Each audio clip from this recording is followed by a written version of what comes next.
Hujambo na karibu katika kipindi cha Ifahamu China. Mimi ni Zakia Peng.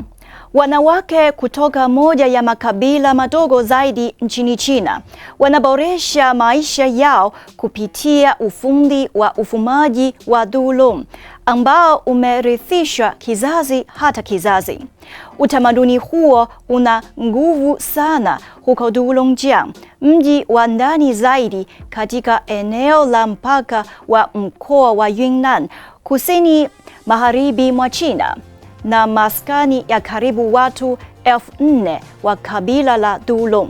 Ingawa Dulongjiang iliondokana na umaskini uliokithiri mwaka 2018 wakati wa kampeni ya nchi nzima, hatima yake ya baadaye imedumu kuwa changamoto, ikiwa na eneo dogo la ardhi inayofaa kwa kilimo na kutengwa sana. Kilimo cha mashamba makubwa hakiwezekani na maendeleo ya viwanda ni vigumu kuyadumisha. Hata hivyo, utamaduni wa ufumaji wa dulong umekuwa mwali wa mwanga, ukibadilisha vijiji ambavyo awali hatima yao ilijulikana kijiografia. Wanawake wanafuma wanaitwa wafumaji wa upinde wa mvua. Wanakumbatia nadharia ya ufumaji kudhamiria ama naze, ambayo kwa lugha yao inamaanisha taratibu.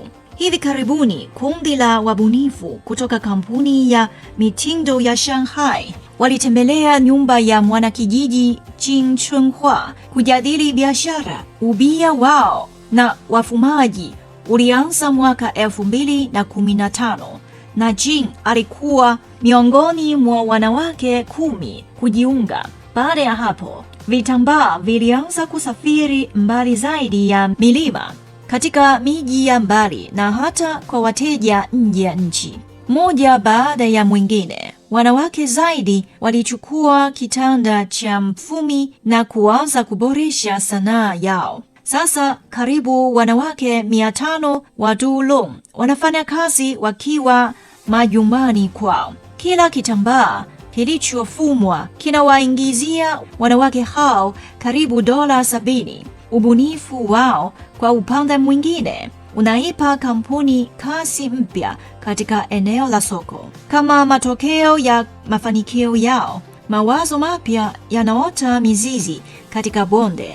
Hivi sasa juhudi zinaonekana wazi katika kanda hiyo, wakati miradi ya ujenzi inaajiri wakazi karibu na maskani yao. Gridi ya umeme inaendelea kupanuka, barabara zinaboreshwa, droni zinasambaza mahitaji ndani kabisa milimani, na mataraji ya ubia zaidi yanaonekana. Haya, kwa leo kipindi hiki kinaishia hapa. Katika kipindi kijacho nitaendelea kukuletea mambo mengine yanayovutia kuhusu utamaduni na jamii ya China. Asante kwa kuwa nami. Mimi ni Zakia Peng. Kwa heri. Kwa taarifa zaidi kuhusu China, unaweza tovuti ya CRI Kiswahili na marafiki_CN kwenye Facebook. Pia unaweza kupakua app ya Cheche kwenye Google Play na Palm Store.